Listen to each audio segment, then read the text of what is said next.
You have to make choices like that day after day, year after year, and that's just to save this one city. You have to save the whole world. Let it fall, Aang, and learn what it means to be the Avatar. No! Then the world is doomed.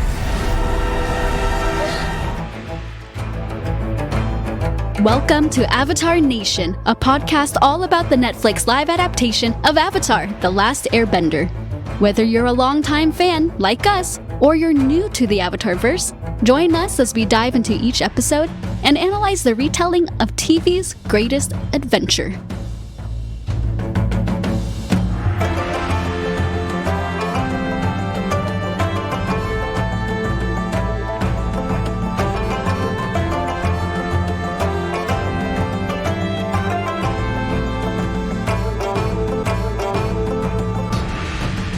Hey guys, I'm your host, Pauline.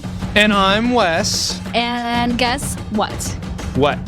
We officially have listeners on all continents. Aw, shucks. Well, okay, minus Antarctica for obvious reasons, but... What? What is wrong with you, Antarctica? We have listeners on each of the other 6 continents. That is super awesome. That's pretty cool. I didn't think that we would get a whole lot of international listeners, so... Thank you. Yes, thank you to everybody that has listened so far. Are you excited to get into this episode? I am super excited. We don't want to delay too much because we have a lot to talk about today. But before we get started, I do want to go ahead and read a comment that we got on Spotify. It's not a review because I don't think you can leave reviews on Spotify. But we did get a comment from somebody named Neville B. Hi, Neville. And they said, loving your podcast. This was not my favorite episode of the series. And they're meaning the episode Omashu before this one. And they said, I preferred episode 2. Oh, well, thank you, Neville, for backing me up. Yes, it sounds like Neville has agreed with you.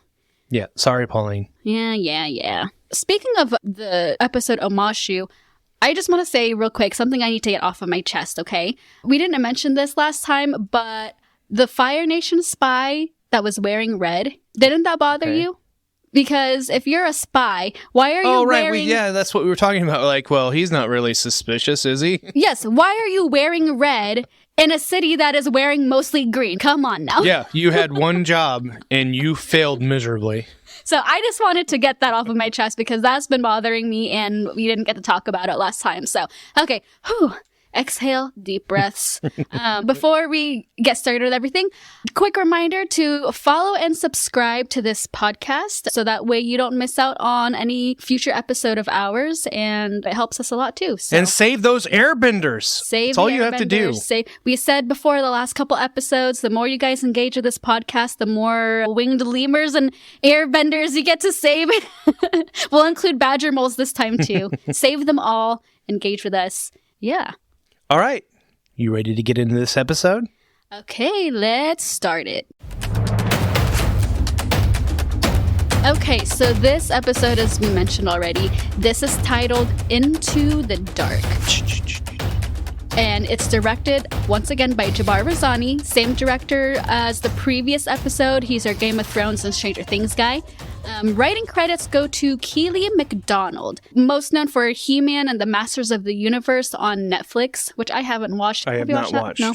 I never really gone into any He-Man stuff in the past. Yeah, I'm sorry about that. Wes, do you want to go ahead and read our episode recap just to catch us up on what happened in this episode? Let's do it. Episode 4 begins in a tense moment, with Aang and Iroh imprisoned, but their fates quickly diverge.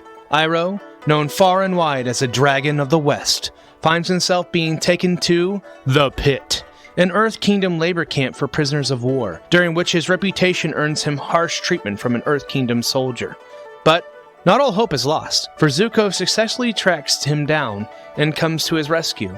Working together to take down the Earth Kingdom soldiers, the two are able to escape, though it results in Zuko giving up his lead on the Avatar. Meanwhile, Aang faces a blast from the past when he's brought before Omashu's king.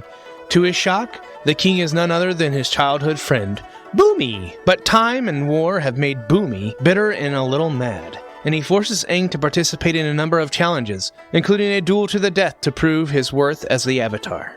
With help from Teo and Sai, Sokka and Katara set out to find Aang by navigating secret tunnels underneath the palace, which are believed to be haunted. They encounter the minstrels who share the tunnel's origins in the tragic story of Oma and Shu. Sokka and Katara soon discover that the tunnels are occupied by a colossal badger mole, not spirits, and it becomes their unlikely guide out of the tunnels and into the palace. Their timely arrival allows them to intervene in Aang and Bumi's deadly duel, and Aang is able to change Bumi's heart and rekindle his hope. Inspired by Aang's unwavering trust in his friends, Bumi makes the pivotal decision to stand with Aang against the Fire Nation's tyranny. Another turn of events sees Sai betraying the Fire Nation, exposing its insidious spy network, and potentially saving Omashu from an upcoming attack. The episode ends with Zuko spotting Appa flying overhead as he and Iroh row away on a boat, and Zuko choosing his uncle's safety over chasing down the Avatar. Thank you. Do you like that I made that one shorter than the last episode recap? Yeah, I'm not out of breath, that's for sure.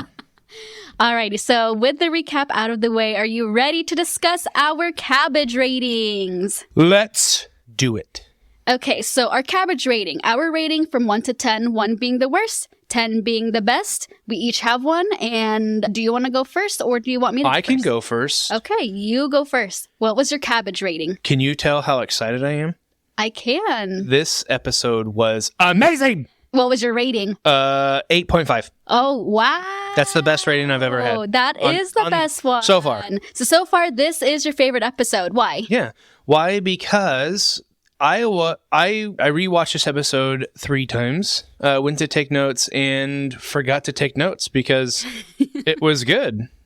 No joke. What From brought beginning it to end, up for you? I guess just pulling everyone together, everyone making decisions, basically. Decisions that are starting to affect the narrative of the story.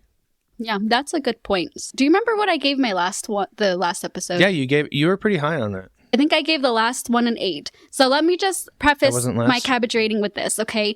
This episode had me on a roller coaster of emotions, good and bad. I started off pumped and then went to frustrated and shocked, and then next thing I was disappointed, and then I was in tears, and then I was on the edge of my seat, and then I was in tears again. It was just like so up and down for me. So the rating was really hard because I started out thinking I was going to give this episode a 5. Shut your mouth. I seriously thought, okay, this might be my least favorite episode, when I would say probably within the first 10, 15 minutes I'm about to walk out of the episode. But I'm coming away with so hard. I'm also going to give it an 8.5. Oh my gosh, did you just come up with that? I was teetering between 8 and 8.5 because I think the last episode I gave it an 8. Okay, so what's the reasoning here? Why do you go on 8.5? Because overall, I did enjoy it more than the last episode. The back half of the episode is what saved it. The last half is what made it go from a 5 to an 8.5. And it was mostly because of Zuko and Iroh's moments. So if it wasn't for any of those moments, this episode would have been my least favorite episode. But their interactions really pulled it up that much that I would actually be more excited to rewatch this episode than the last episode. And if I were to rewatch it again, I think I would just start from the halfway point and go from there, because that's where everything really pivoted for me. Let's quickly go over our personal key moments. So these are our favorite moments, our worst moments, and an honorable mention. So for our best moment, or our Avatar State moment, no surprise to you probably, but my Avatar State moment was a flashback to Lieutenant's funeral, because I know I'm not the only one. I was in tears. I'm not generally one to cry easily in shows and movies, but this one got me, let me tell you. It just had to be my Avatar State moment. There was no contest. It was really good. What about you? I'm going to go with everyone that loved the cartoon, and they did an awesome job with this, and it is the Minstrels. Secret Tunnel. Secret Tunnel! Secret Tunnel! Both of our Avatar State moments included 2 iconic songs, which we will definitely talk about here in just a minute. But I also have more. Oh, yeah, go Can ahead. I add more? Yeah. Like moments as plural? Yeah. Okay, so another key moment for me in this episode was Katara finding her water bottle, or what she was going to store her water in. Yes, the pouch. So that was big. Was that your Avatar? Correct. Was that a tie for your Avatar State moment? No, it's just a key moment for me. It's one of my Was that an favorite. honorable mention then? No. Oh, No, those are the three. Avatar you State have moment, that's for written everybody. key moments, right? Yeah, or 3 key moments. Avatar State moments. No, look, there's no S. It's not plural. Oh my. But go ahead. Oh my geez. I still so I value- shouldn't be talking about this right now. It's okay. What about my last one was Boomy totally Bolining us, which I came What up do you with. mean? Bolin from Korra, right? So he takes the rocks and then he starts cutting them into disc and throwing them at Aang. That was awesome, yes. right? You know That how was they do awesome. that with where they're competing? Yes. We should know this, right? The oh my gosh, my brain is mush right now. The bending arena, that was a cool moment. Thank you. What was your that's a rough buddy moment? So this is your least favorite. My least favorite. This is very picky because I love this episode. Mm-hmm. But the thing that I'm like, gosh dang it, was when they reveal Boomy's body, right? So yes, he's super old, but I love what the cartoon. He's ripped. The dude is stacked like the Empire State Building, and Considering his old I age, get I'm it. gonna consider I get it it. ripped, but Look. yeah. I get it. But come on, I he have needs to be some- on some steroids. Pump that dude up. I don't know. I have some thoughts on Boomy. He's that I supposed will to be save. built like a shit brick house, right? Sorry. I've heard the saying, but I really don't know what that means. Okay, so my rough buddy moment was, it also has to do with King Boomy, but it was that moment during his second challenge with the crystals in the hallway. It just didn't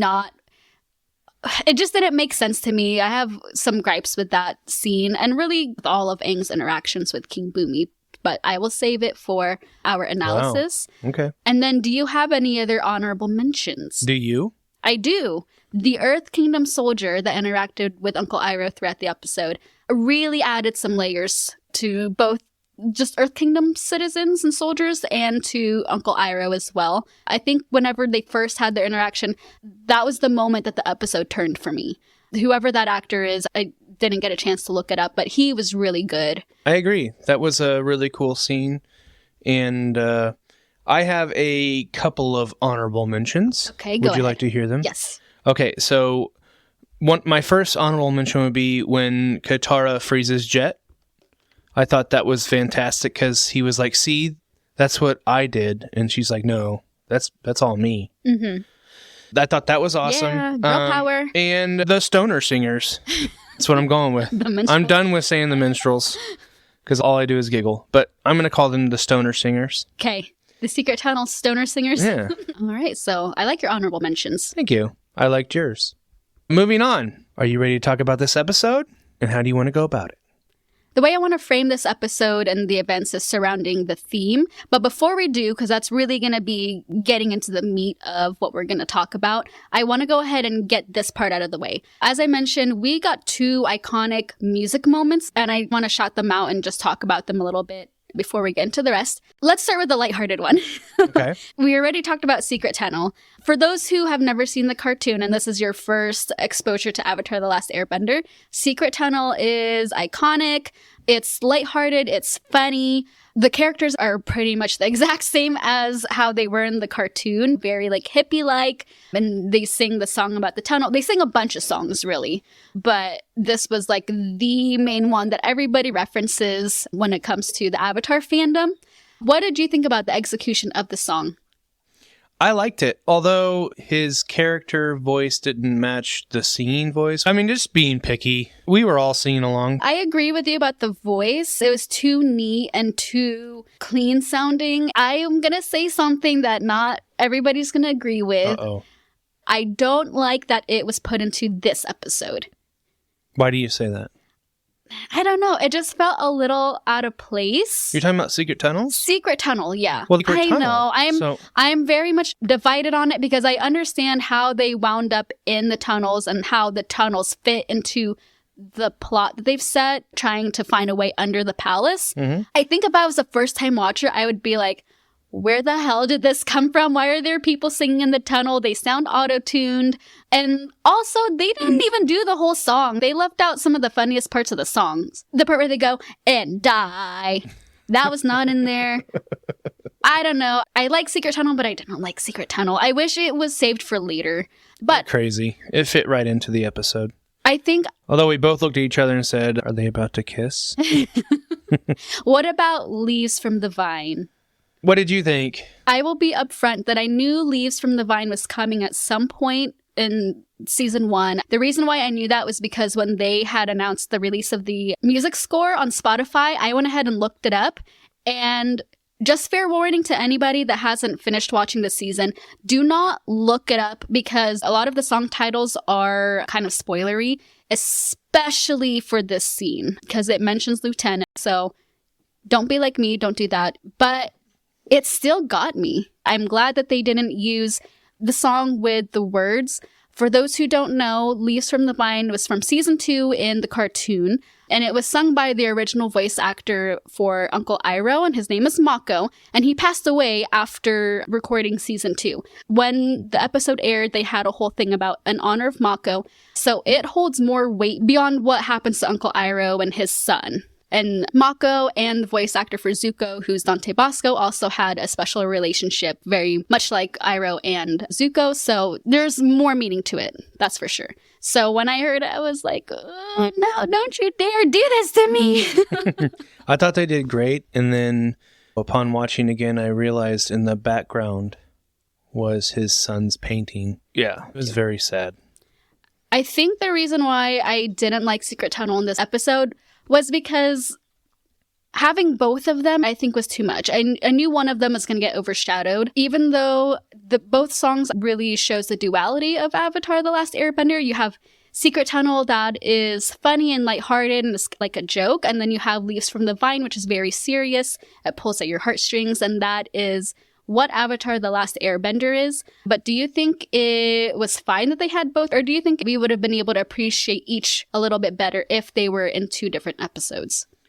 Well, I guess I'll answer your question with another question. Do you think they'll bring it back? Either one of them, you mean? Right.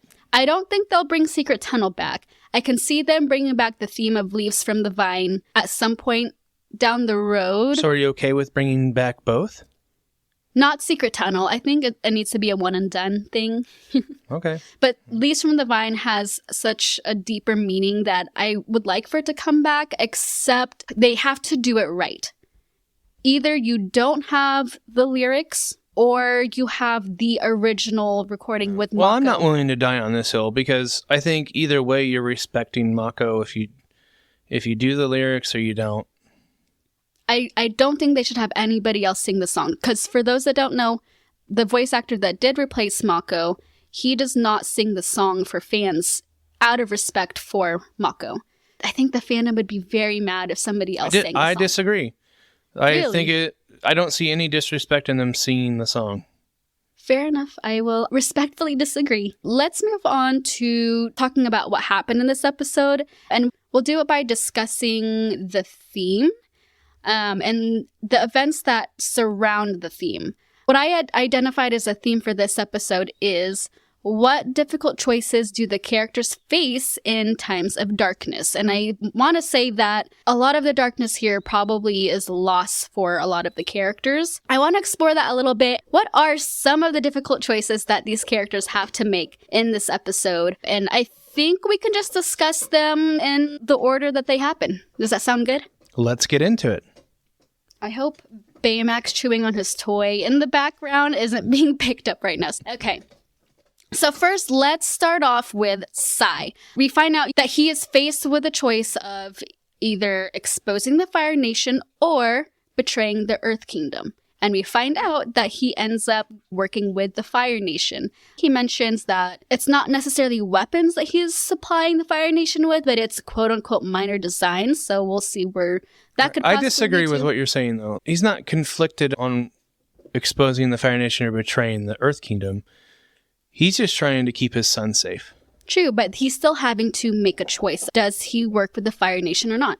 Okay. And he chooses to help the Fire Nation in order to protect his son and protect his family. He says to Sokka, you know what it means to make hard choices, and he references Sokka's father. But his father would never do something like that. Sokka says that to him, and that was a sore spot for Sai, because you're comparing two different fathers here. And I think a lot in this episode and in this season, there's a lot of comparisons between fathers, but that's a theme for another day. So we have Sai and his decision to help the Fire Nation. And then we're over to Jet.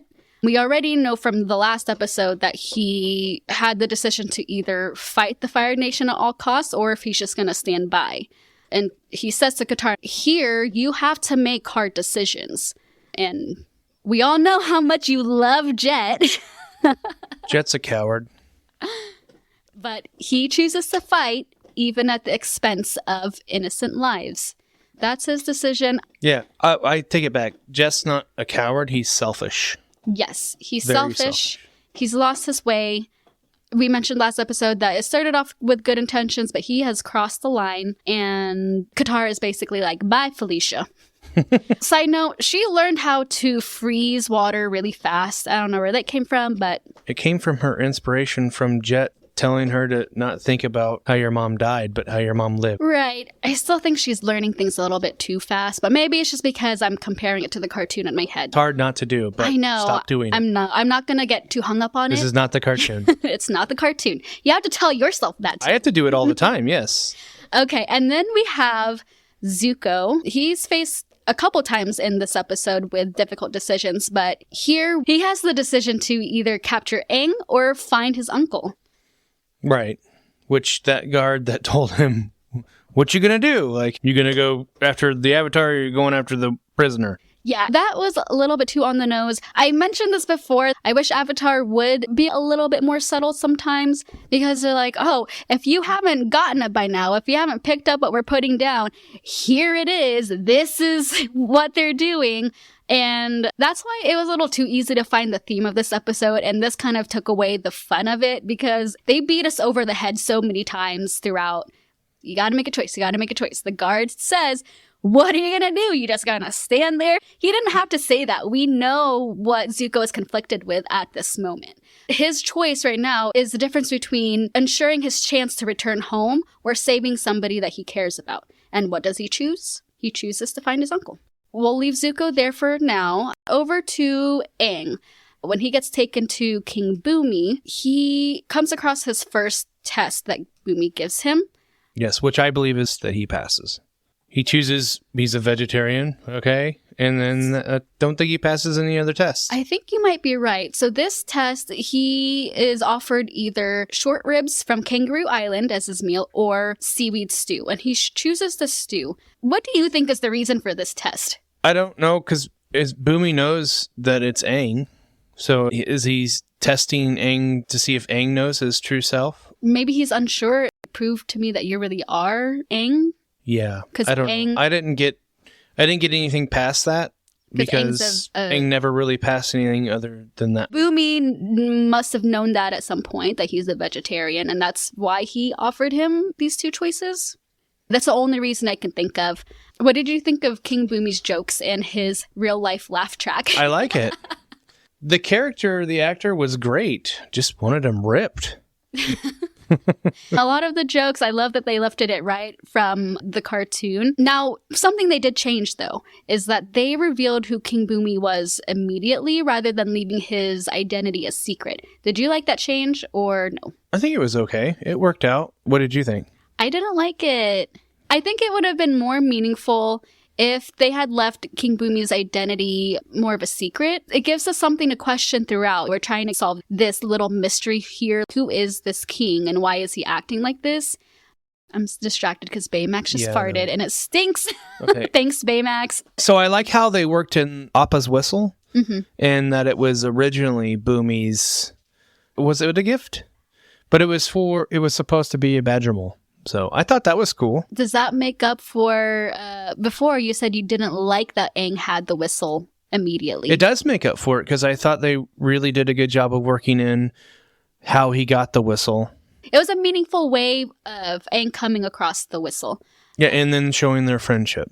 I don't think they showed enough of their friendship, though. Let's go ahead and get this out of the way. Okay. Thoughts on Boomy himself. You said already that you wish he was a little bit more ripped. Yeah. I didn't have much of a problem with his physical appearance from the neck down. My issue was that you could tell clearly that his face, that's not the actual actor's face.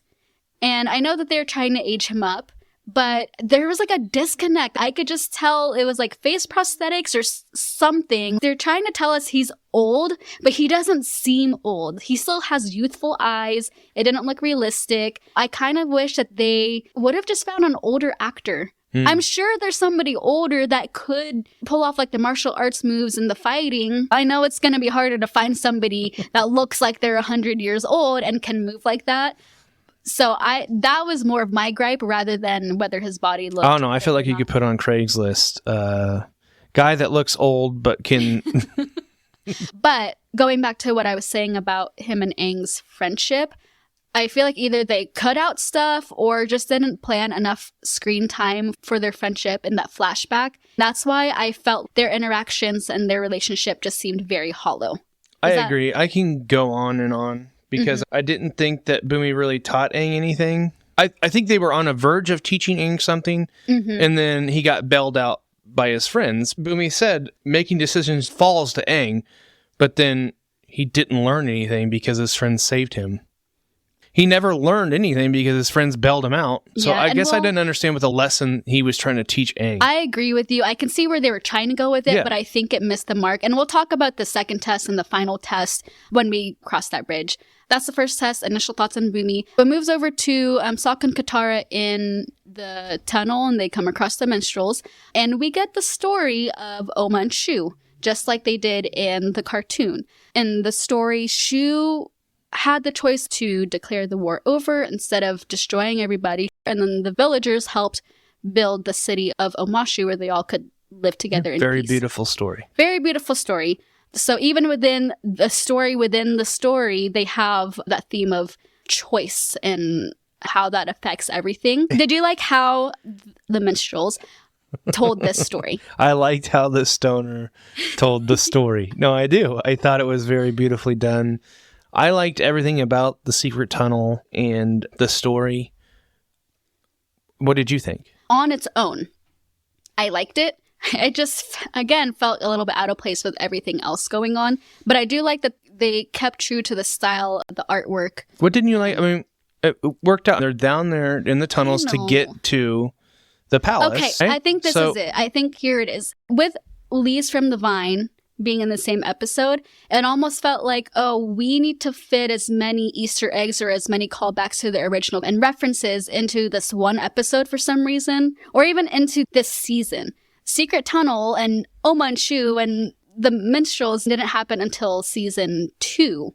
So I feel like things were being shoehorned in. I don't think it was necessary. Well, maybe it's for a reason. I mean, we are going through this episode by episode. So I feel like I'm getting surprisingly shocked in a good way from each episode that I'm watching. So maybe they'll bring it back and they'll explain what's going on, or they'll interpret it in a different way. So I think you're right. We're just very opposite between last episode and this episode.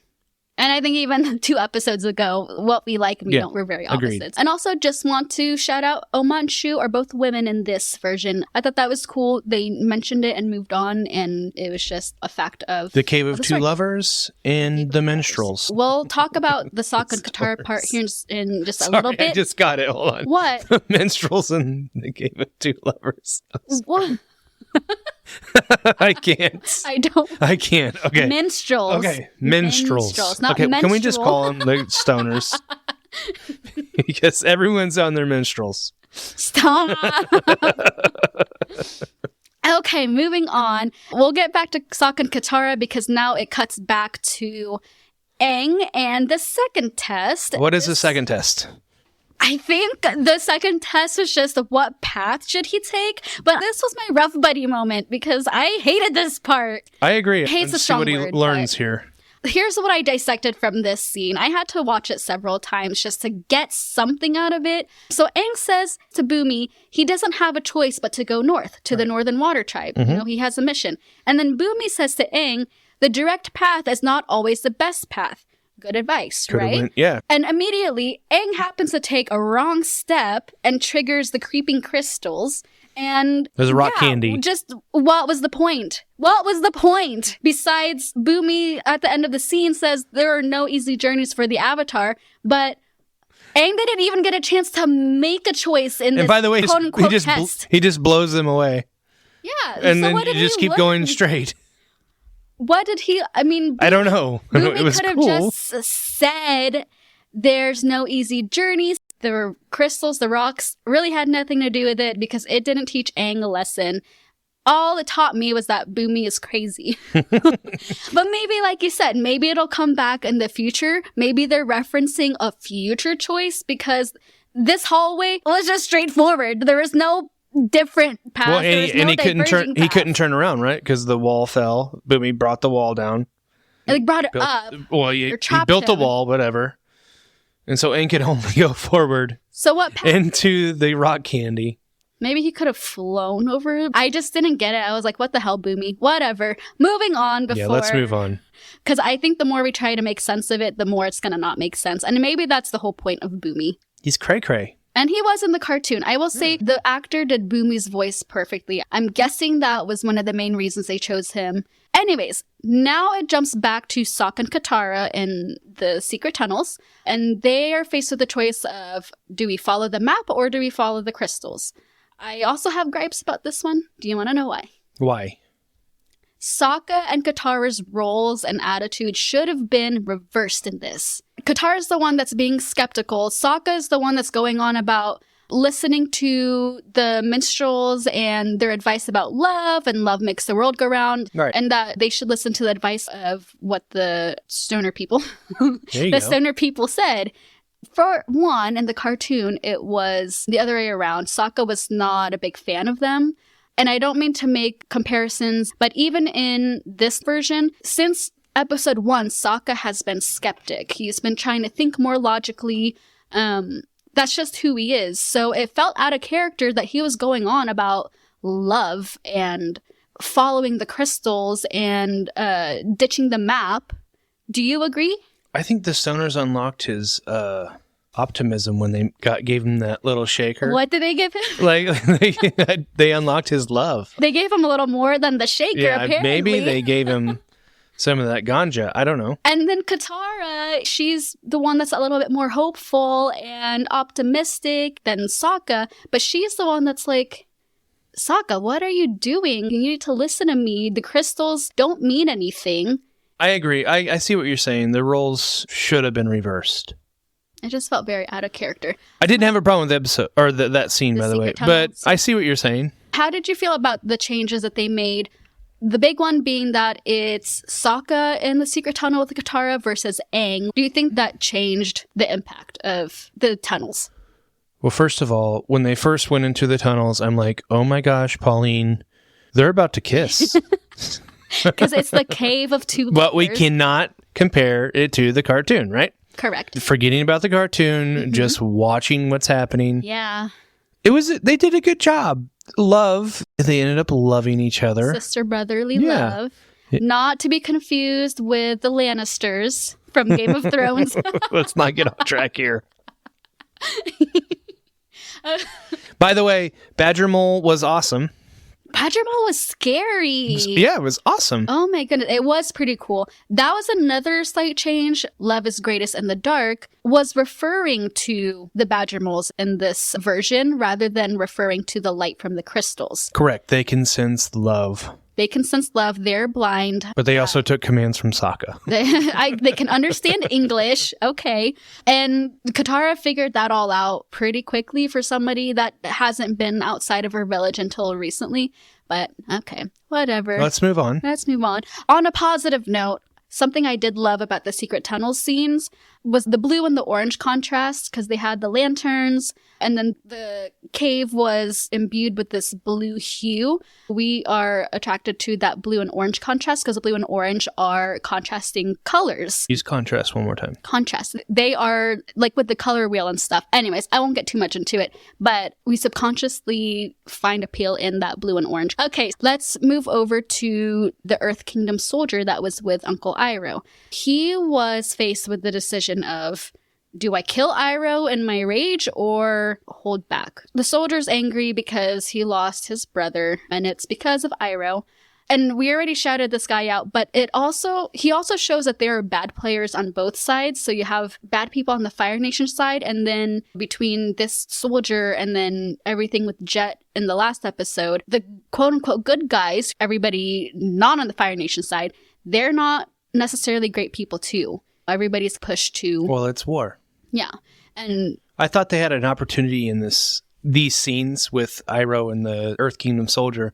I thought we were going to see Iroh really soften to the fact that he was a killer, right? And that's not how it really played out. No. Because one of my favorite quotes, which I'll go ahead and do, because I see that you have it written down as well. Not as your favorite quote, but it's one of my quotes, which is coming from Iroh, war pushes us to the edge. Some of us don't like what we find. But he's saying, I'm not talking about me. He was talking about the Earth Kingdom soldier. But isn't he talking about himself? I'm glad you brought that up because I was going to question this too. He was forcing the soldier to basically look at himself. But I think subconsciously, or maybe after the tension is broken, Iroh realizes he's pulling from his experience too. It is also about Iroh. And I thought that was very clever. I guess I could look into it farther and saying, well, look at your brother was doing during the war. He was giving his rations of water and food to children. What were you... I don't know, but still Iroh burnt him to a crisp, so... He didn't burn him to a crisp. Oh, you mean the brother? Yeah, his brother. Well, I think you're completely right that he was talking about the soldier, but he was also referencing himself. Maybe he didn't realize it, but I feel like everything Iroh says is really coming from his own life experience. But with that quote, he's saying that to the soldier. Iroh still knows nothing about the soldier other than the soldier feels sorrow for his brother and wants some kind of redemption. He can see that this soldier, darkness has taken hold of his heart too. He's angry, he probably wants revenge, and he's given into the darkness a little bit, calling back to the title of the episode. And I think Iroh was forcing him to take a look at himself and what is it you're about to do right now? The whole time they've been traveling, this guy has been beating on him and has been treating him inhumanely. So I think what Iroh said was to force him to look at what you're doing. If you take a good, long, hard look at yourself, look at how far you fall into the darkness. But the moment is broken after the soldier chooses to spare him. That's his choice. He chooses to spare him, saying, you know nothing of loss. And Iroh gets this look after, and you get that little glimpse of there's something there that Iroh is thinking about. So I want to go ahead and get into the flashback. It also references Iroh's past decision to lay siege to Ba Sing Se. Iroh is known as the Dragon of the West. Yes, and he was a butcher. Because he made the choice to attack Ba Sing Se for 600 days. Ruthless. It's war. Iroh was a soldier. It was a different time. It causes Iroh to think about, what did his decision cost him? What did his war decision cost him? You would have to really look into this because if you haven't watched the cartoon, I feel like they didn't do a very great job with this scene. Really? Because you don't really know Iroh right now in the live action. But leading into this flashback is how the show is getting the viewers to get to know Iroh and get a glimpse of his background and his experiences. Because the fact that it flashbacks to his son's funeral shows there were consequences to Iroh's decision as the soldier. He made the decision to attack Ba Sing Se, and it cost him his son. You hear from one of the characters there, they say he chose to abandon the siege after his son died. Right. And his son's going to be remembered as a hero, but Iroh's going to be remembered as a coward. Right. The Fire Lord was your son's sacrifice will be enshrined, basically. And then Zuko comes in and says, you both made a sacrifice. Yeah. Oh, this scene killed me so much. It was a great scene. It was so good. Oh my gosh, where do I even begin? It was my absolute favorite. Besides the story that this scene is telling, what really made this scene for me was the lighting and the color, first of all. It had this soft, diffused, glowing lighting, cool shadows, warm highlights. I loved how they did this flashback and just repeated in the second flashback as well. But, oh my god, it felt very sad and heartbreaking. They included the symbolism of Luten's medal, right? Zuko told Iroh that Luten gave me this medal, and Luten said that it belongs to somebody who's destined to do great things, but then decides that Uncle Iroh should have it. So I think the significance of Zuko coming into possession of this medal and then it's in the possession of Uncle Iroh, I think is pretty significant. And then Luten's portrait, you mentioned that it was in the background, which is a callback to the portrait in the cartoon. And again, the music, when Leaves from the Vine started playing in the background, that was it. I was done. I was crying. The actor that played Iroh did an amazing job. Paul Sun-hyun. And he didn't have to say anything. And just his face, the light hitting, glaring off of his face and his glorious beard. But no, I had a little bit of tear. They did a good job. Both Paul Sun-hyun Lee and Dallas Liu, who plays Zuko, both did a phenomenal job here. Dallas did great. That vulnerability. And again, like I said, the music is what hit it home. I think you were crying. I was crying. Yeah. I had tears down my face. Upon first watching, I didn't even get to absorb everything in the scene because I was just crying. When we watched it a second time, I cried. When skimming through the scenes the third time, as I do, I still cried. Yeah, I knew this was coming. I had to make a joke like, this is stupid. That's what you do. When you start getting the feels, you like to make jokes. It was a great scene. Good job. Favorite scene of the whole series so far for me. Moving on from the flashback, or else I'm going to start crying again. Let's just go ahead and stick with Iroh. Whenever Zuko does finally find him, thanks to the White Lotus towel, I love how that came into play again. What did you think of the fight where Iroh and Zuko teamed up and fought the Earth Kingdom soldiers? I thought that was the best bending moments. They're fire bending in that, and Zuko's a badass. They're both badasses. This fight was adapted really well, and also it had some pretty cool callbacks to the cartoon. First of all, Zuko's leg strength, whenever he broke the chains just with his leg, no fire, just his leg. Oh, you went right to, maybe it was fire that gave us. No, it was, even in the cartoon, it was his leg. It was all his, it was leg day. Looks like he skips leg day. No, he did not skip leg day. Iroh's use of the chain whips. Difference though, he's not naked in this one like in the cartoon. Yeah, what the heck? If we're going to compare the cartoon and live action, we want him naked. We want him naked. With that beard would be awesome. Those who haven't seen the cartoon, Uncle Iroh during this whole Uncaptured scene, yeah, he's basically naked except for a little cloth. Yeah, he even lost his stinky shoes or his slipper. It was like Tarzan with the... Wait, we're talking about the fight scene? Yes. Before the fight scene really went down, I had a comment of, did the Earth Kingdom warrior slap or punch Iroh when he was in chains? There was a time he slapped him. Yeah, it was a slap, right? He also did punch him in the gut, though. Right, the punch, and then it was a slap? Okay, that's very disrespectful. That is very As disrespectful. a man, you better punch me. You slap me? Dude, I'm in chains and you slap me? Yeah, seriously. I don't know why I was I had to rewind. I'm like, wait a minute. I think he slapped him. That was like a Moira Rose slap. Dude. Yeah, insult to injury. Yeah, what disrespect. But then after this fight, the tables do turn, and now it's Iroh that has the decision, whereas before, the soldier had the decision to smash Iroh with his earthbending. Iroh now has the opportunity to roast this guy or spare him. And Iroh, in true Iroh fashion, chooses to spare him. You know what he says? So he says something about there's been enough war, right? No, he says, we have all seen enough death. We've all seen enough death. And another one of my memorable quotes. So I guess we can skip that session when we come over it. But no, it was really great. That backfires on him, doesn't it? Yeah, okay. Can I just say, anybody that is walking away from a downed enemy but they're not dead, walk backwards, okay? Walk backwards. Don't take your eye off of your enemy, because the moment that you do, they get you. Right. He gets stabbed in the back, literally, with a rock. And something to look into there, right? Yeah. Some foreshadowing.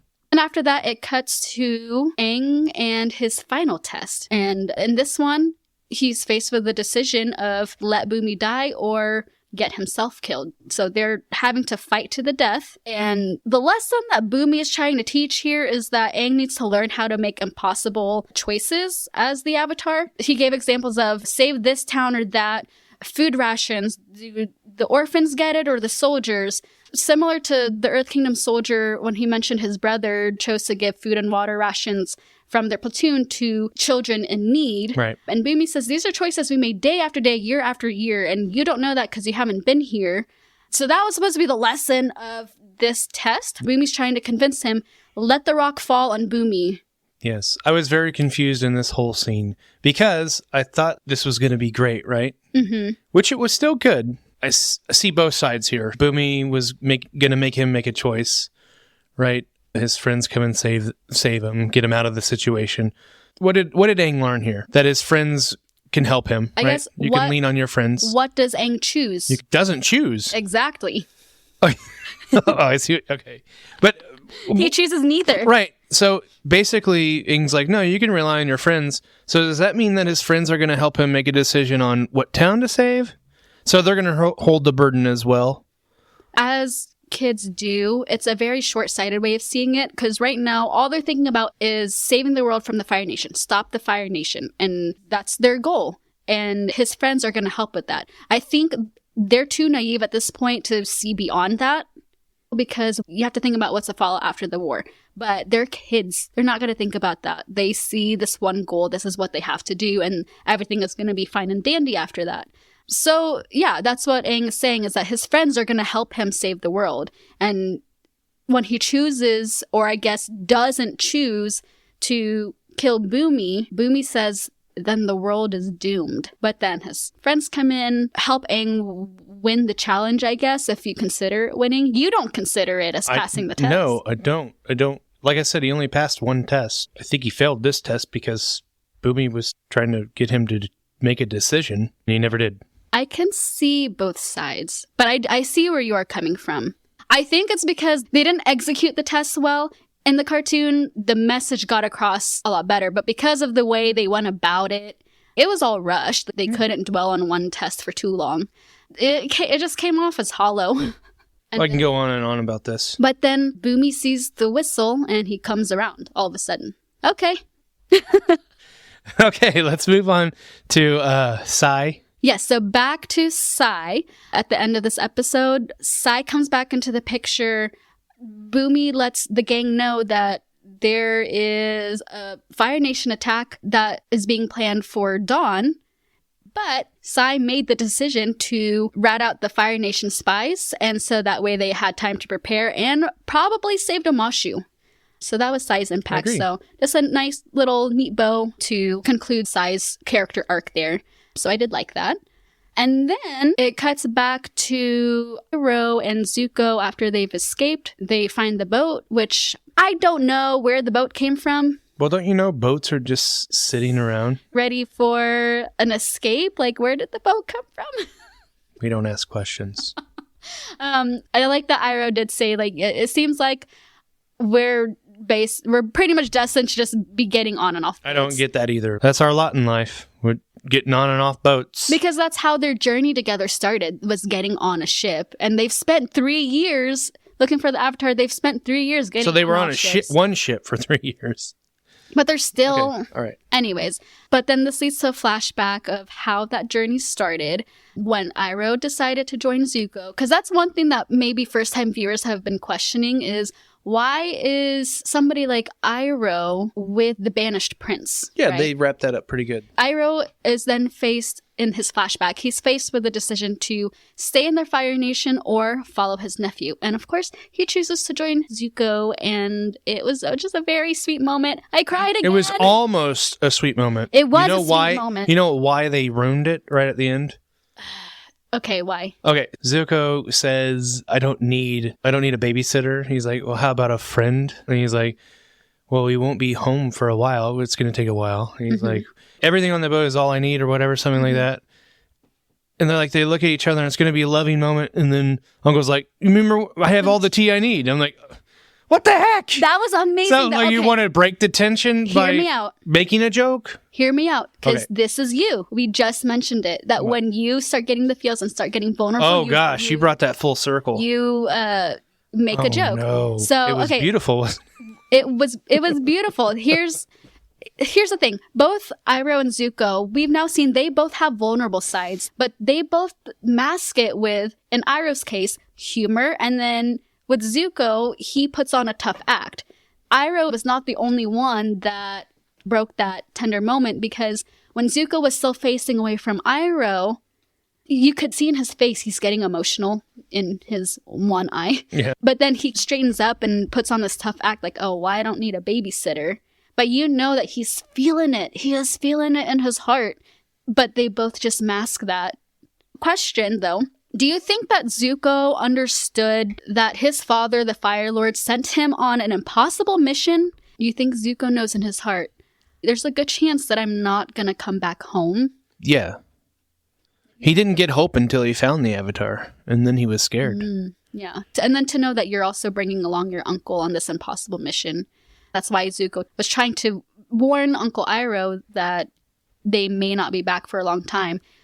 I think what he really wanted to say is, we may never see home again. If you come with me, we may never see home again. Yet, Iroh makes the choice to join him. Home is where the heart is. So touching! Right? Isn't that what he tried to tell him? Like, home is where the heart is, basically.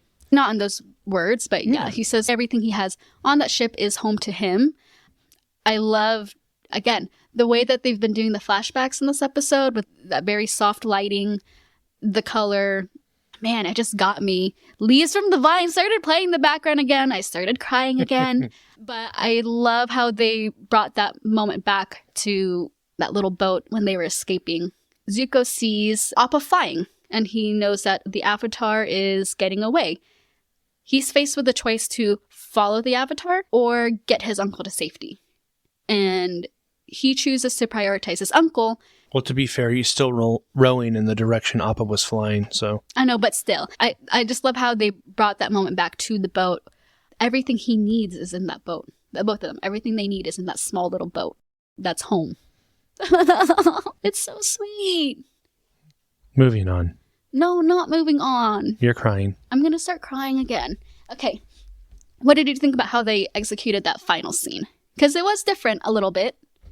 Yeah, because again, we shouldn't compare, but we're going to compare. In the cartoon, it was Uncle Iroh seeing Appa fly away, and then Zuko asked him, what's up? And he's like, oh, nothing. Go back to sleep. I loved it. Oh my gosh. I feel like a lot of the episodes they've ended with Zuko or like Zuko and Iroh, and it just makes me excited to watch the next episode. That's really one of the main things I'm judging with these episodes is how eager does it make me to watch the next episode? I'm eager as well. Like I mentioned earlier, if it wasn't for these Iroh and Zuko moments, I wouldn't have rated this episode nearly as high. And I'm finding myself getting more and more invested in Zuko and Iroh over what's happening with the A-plot with the gang. What about you? I agree. I love Zuko. From the beginning, I've liked Zuko. I did miss Zhao in this episode, but... Oh, yes. But we got Zuko and Iroh... We got a good trade-off. We got the Earth Kingdom soldier. Yeah. So... But yeah, I agree. I'm liking the duo between Iroh and Zuko more than what's going on with the gang. Yeah, is that a bad thing? No, we're only on episode 3. No, this is episode 4. Oh, sorry, we're only on episode 4. We're halfway through. So, we're halfway don't worry. through. It's going to get way better. Okay, I think so too. We talked about so much. Was there anything in your notes that we missed? Any other difficult choices that we didn't cover? Oh, there's something I wanted to talk about. Yeah. Real quick, was when the mechanist, Sai, when Sai got the letter while he was talking with Sokka, they heard a bang on the door, right? Just the physics of it all. Do you put the letter on the knife and then throw the knife? Or how does the letter... Do you toss the letter up in the air, throw the knife? sticks to the knife and then lands in the door? Do you know what I Like, would I just do? want to know how that. Do you want to know what I would do? What? I would walk up to the door, hold the letter up to the door, and just stick a knife in. Maybe, yeah. I guess I didn't think about that. I was thinking about him like a Sneaky. soldier, spy, like throwing it from behind a tree or something. That would be into the cooler door. thing. But how would the note get on the knife?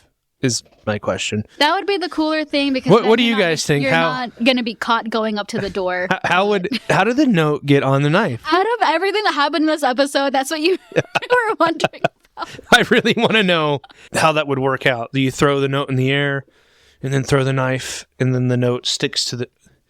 Or is it Pauline's way? I'm just gonna walk walked by up to the door. What? The spy's already dressed in red, so really, that's They're not probably too what worried happened. about it, obviously. Okay. All right, sorry. What, do you have anything else? No, was that it? That was it. I'm sorry. That's been bugging me. Alrighty, so then let's get into our favorite bending moment. I'll go ahead and go first. Besides the tear bending that I did, my favorite was Iroh's fiery chain whip. Mm-hmm. Closely followed by Zuko's jumping roundhouse kick with the fire. Yeah, so you liked the whole fire fight. Oh yeah. The firebenders have been killing it literally in the season. So far.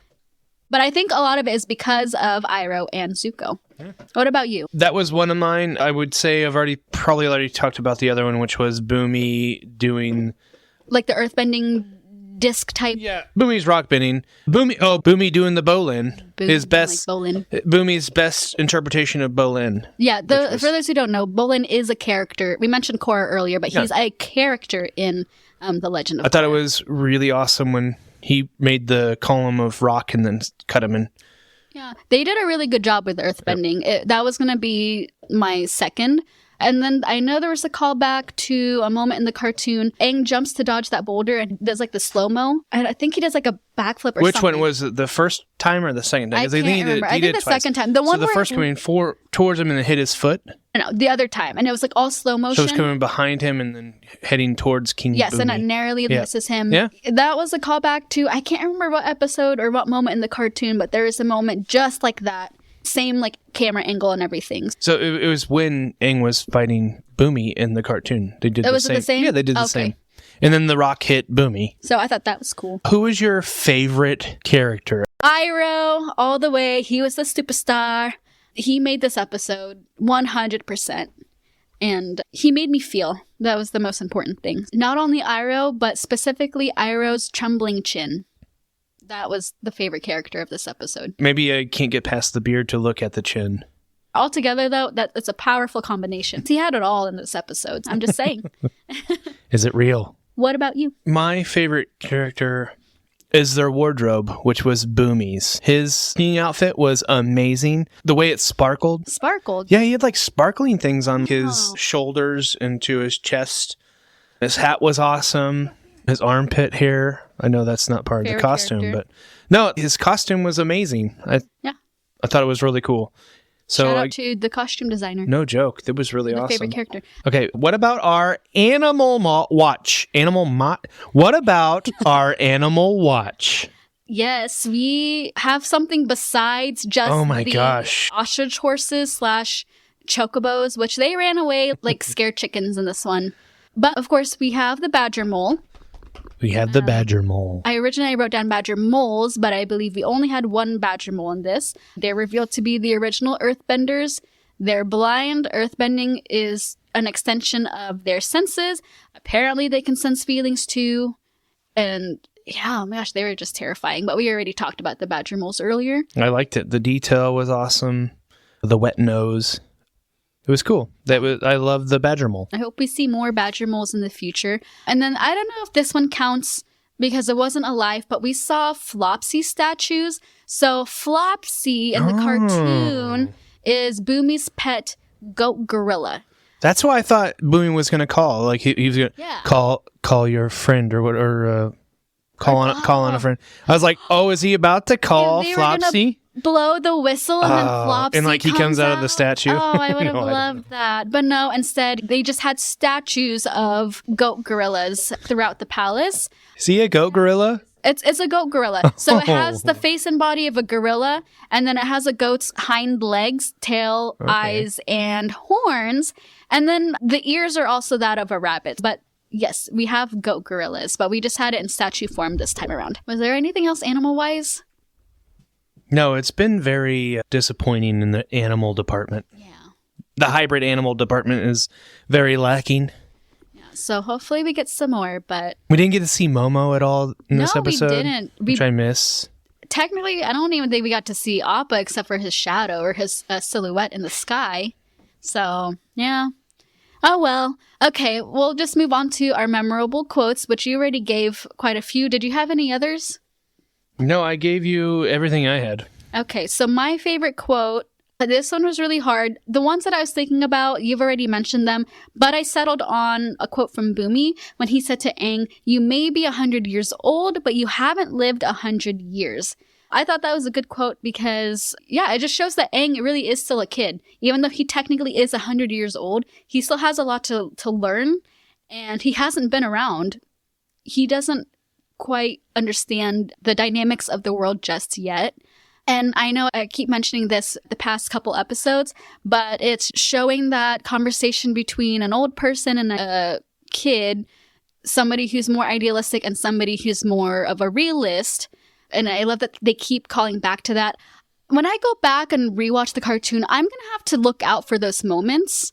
Because when we watch this as kids, we're going to side with the kids, right? Oh, the kids are the heroes, and boo to all the older people. They're the bad guys. They don't know what they're talking about. But now that we're older and we're millennials, we're kind of in that middle ground where we still have some idealistic sentiments that the kids have. But then we also understand what the older, wiser, more experienced characters are saying. And we're caught in that middle. So I think that's why I'm noticing it a lot, because I can relate to both sides. I just wanted to throw that out there. So yeah. I agree with you. I like that Boomy is trying to get Aang to realize you need to grow up because we're not just kids anymore. Because Aang is, I don't believe that you've given up. You like games and messing around. He's like, well, dude, you missed 100 years. I like that. But Boomy says to Aang, "You still think like a child." And Aang says, "Is that such a bad thing?" What do you think? What's I think your it answer is to right that? now because they're in the middle of a war. Yeah. I don't think it's necessarily a bad thing. I think of the song, like the children of the future. Let them lead the way. We're also supposed to side with the kids here too. Okay, so don't ban TikTok. Don't ban. I think wasn't it just in the news that TikTok won that whole thing? I don't It's not banned, so we still have TikTok. All right, let's move on to our question of the week.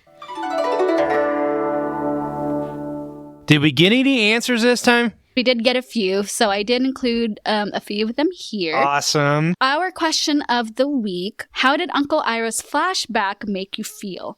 I feel like that's the main thing that people bring up with this episode. So we posted this on Facebook and Instagram. So let me go ahead and bring up a few of the answers that we got. Okay, so Wes, do you want to go ahead and read our first one? Okay, our first one's from Maureen S. And they say, "I cried. Skillful use of music in this episode. Pulled at the heartstrings. I like getting more past details on the family too." I am so glad I'm not the only one that cried. I'm not alone there. And yes, I blame the music for most of it. It really manipulates you, as it should. Yeah, it really tugged at the heartstrings. I agree. And it does pull characters together when they give us more details of their past. Yeah, I think the more layers that they peel back about Zuko and Iroh, it will continue to add more to the story and give us more reasons to continue watching. Because like I said, I'm more invested in that B-plot versus Aang trying to save the world. Yeah, thank you, Maureen. Okay, I'll go ahead and read the next one. So this one is from Brianna M. And they said, "While episode 4 wasn't my favorite, Iroh and Zuko's flashbacks were my favorite parts. The sadness felt real. The story Zuko told about Lu Ten sounded like a real story being told about someone he was close to. And hearing Leaves from the Vine made me cry as much as the original sung by Mako did. The only quote-unquote complaint I have is I wish in both flashbacks Zuko was played by younger actors to match the animated version's timeline." I think Brianna has a point here. Like, that would have probably hit a little harder if Zuko was younger. Yeah, I didn't think about that when watching it, because it does feel like that's like a very recent event. It's been years, because they've been searching for the Avatar for at least 3 years. Kind of like how in Katara's flashbacks, they had somebody younger. Yeah, that was a great observation that we missed. Yeah, so I do agree that the way Zuko told the story about Luten did feel real. And I think it added a little bit to what Zuko's relationship with Luten must have been like, who was his cousin. That was nice for them to allude to. Thank you, Brianna. And our next comment comes from Aaron M. They said, that episode almost got me. I agree with Brianna. I wish they would have used a younger actor for Zuko in the flashback, as I have for several scenes with flashbacks. Yeah, that's something we didn't catch, really. The episode did not almost get me. It did get me. It got me really too. hard. Alrighty, thanks, Aaron. Thank you all for the comments. How many winged lemurs did we save? 3. We saved 3 winged lemurs. 3. Good job, guys. Good job. It's been a while since we've gotten a voice message. We didn't get a voice message with this one, but I do want to remind everybody that you have that option too to leave a 60-second voice message, and we will play it on our podcast and respond to you. If you want to do that, just send us a direct message with a voice message. That'd be awesome to hear from you. All right, so before we close out this episode, do you have any final thoughts? No, I don't. Netflix, keep trending upwards with the episodes. I thought I was really bummed out on episode 3. With Omashu and Jet? Yeah, really bummed out. But they really picked up the ball and ran with it on this episode and scored a touchdown. If each episode keeps getting better and better, I don't know. We might have to start going to quarter ratings. Right? See? Because now I'm thinking maybe I should have started with a lower rating to begin with. I just hope it continues this trend. I will say with my prediction in our last episode, I was wrong about not liking this episode. I thought I was right when we first started watching. Don't forget, I was really bummed out when we started the first 10-15 minutes of this, but it really turned things around. I'm ready for this podcast to end so I can watch episode 5. Are we going to watch it tonight? Oh, we're going to watch it tonight. We need to, because we need to. So many crazy things have happened with our schedule. We need to catch up and get the question of the week out there. Yeah, I'll start brewing the tea. Brew the tea. I'm drinking coffee right now. I probably shouldn't have any more caffeine. Oh, by the way, I'm talking about tea. I'm getting ready to make some lotus root, pine bark, and dried jasmine. Who told you to put the pine bark in here? And Aang's like, you did. By the way, I tried to order that on Amazon. We'll see.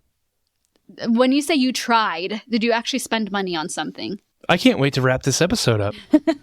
Let us leave. Let us wrap it up. Oh, that didn't hit. Okay.